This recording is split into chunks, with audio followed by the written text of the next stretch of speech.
नमस्कार, मी Sandeep Desai. Top 9 bulletin मध्ये आपल्या सगळ्यांचं स्वागत. सुरुवात करूया महानिकालाच्या टॉप 9 बातम्या. उद्धव ठाकरेंना मोठा धक्का. शिंदे गट हीच खरी शिवसेना. नार्वेकरांनी सुनावला निर्णय.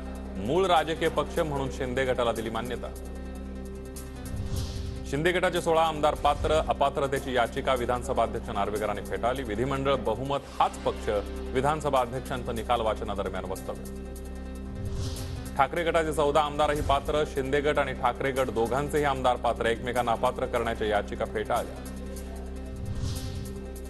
ठाकरेंना धक्का. प्रतोद म्हणून भरत गोगावलेंची नियुक्ती योग्य. गोगावलेंची नियुक्ती बरोबर, त्यामुळे त्यांचाच व्हीप योग्य. नार्वेकरांचं वक्तव्य. सुप्रीम कोर्टाचं व्हीपवरील निरीक्षण राहुल नार्वेकरांनी बदललं.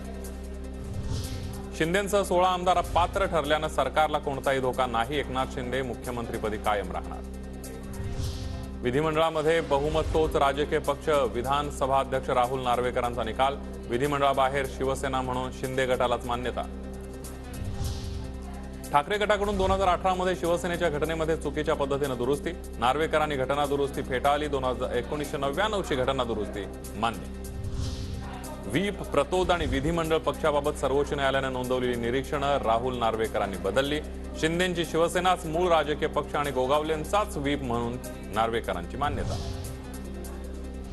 एकनाथ शिंदेंची गटनेतेपदावरून हकालपट्टी करण्याचे अधिकार उद्धव ठाकरेंना नाहीत. शिवसेनेच्या घटनेनुसार राष्ट्रीय कार्यकारिणीला अधिकार. नार्वेकरांकडून ठाकरेंचा निर्णय रद्द.